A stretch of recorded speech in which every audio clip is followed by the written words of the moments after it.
फ़ौजी कौन होता है? फ़ौजी वो इंसान होता है जो मुल्क के लिए लड़ता है, मुल्क के लिए अपनी जान भी देने के लिए कुर्बान हो जाता है।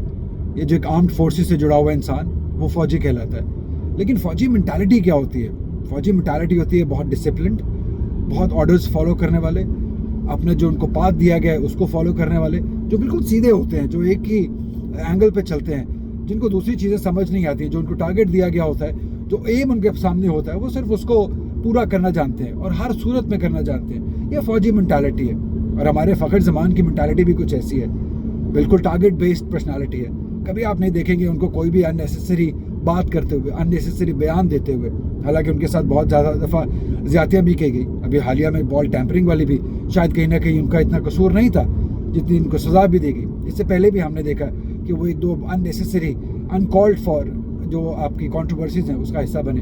अदरवाइज़ मैं उनको पर्सनली जानता हूँ। इतना अच्छा इंसान, इतना मदद करने वाला इंसान, इतना सीधा इंसान बहुत कम होते हैं। और यही है हमारे फ़खर ज़मान भी। और अल्लाह उनको नवाज भी रहा है, उनकी परफॉर्मेंसेस के थ्रू नवाज रहा है। जिस तरीके से वो जिस जगह पे पहुंच गए हैं वो, और बहुत ही शानदार उनकी जो जर्नी रही है, कहाँ नेवी से शुरू हुए, कहाँ किस तरह स्टेप बाय स्टेप करते हुए वो यहाँ तक पहुँच गए कि आज हर इंसान उनको बाबर आजम के साथ कंपेयर कर रहा है। आज हर एक इंसान को ये प्रॉब्लम हो रही है कि अगर बाबर की सेंचुरी सेलिब्रेट की जा रही है तो फ़खर की क्यों नहीं की जा रही।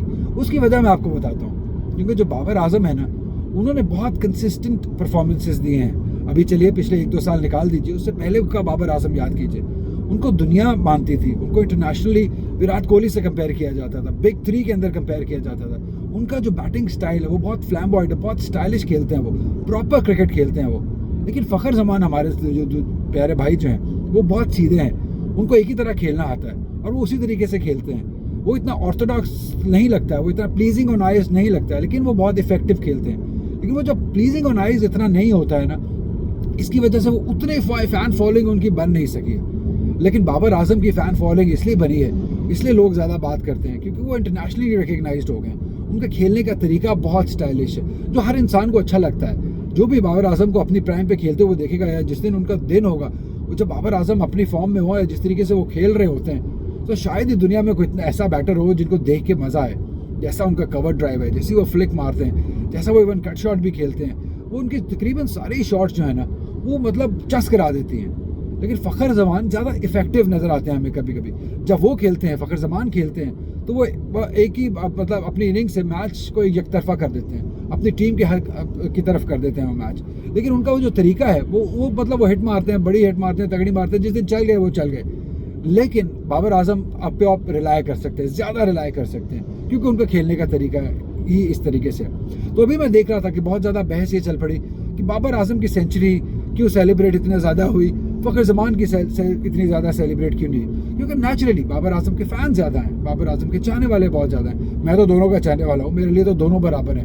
मेरे लिए तो जब फ़खर भी परफॉर्म करते हैं मुझे भी उतनी खुशी होती है जितनी बाबर के लिए होती है। फ़खर का सिर्फ ये है कि फ़खर बहुत सीधे हैं, उन्होंने कभी इधर से उधर ज़्यादा प्रायोरिटीज़ उनकी है नहीं। उनकी प्रायोरिटी जो रही है वो हमेशा क्रिकेट रही है, उनकी प्रायोरिटी जो रही है वो हमेशा बैटिंग रही है, पाकिस्तान के लिए बैटिंग करना रही है।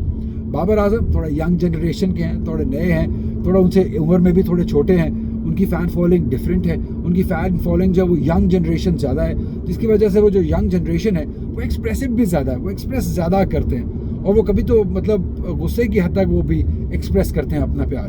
तो इसलिए मुझे लगता है कि इन दोनों को कंपेयर नहीं करना चाहिए। ये जंग जो है, ये जो बहस छिड़ी हुई है कि हमने बाबर आजम की सेंचुरी सेलिब्रेट की, फ़खर ज़मान की सेलिब्रेट नहीं की, आई थिंक ये थोड़ा अनफेयर है। दोनों की अपनी अपनी जगह है, दोनों की अपनी अपनी इंपॉर्टेंस है, और दोनों की अपनी अपनी फ़ैन फॉलोइंग है। अगर मुझे लगता है कि फ़खर की भी बहुत बड़ी फ़ैन फॉलोइंग है, लेकिन उनकी जो फ़ैन फॉलोइंग है ना वो थोड़ी मुझे लगता है कि खामोश है, थोड़ी बड़ी एज की है। बट बाबर आजम की तो हर एज की है, हर तरह का फ़ैन है उसका।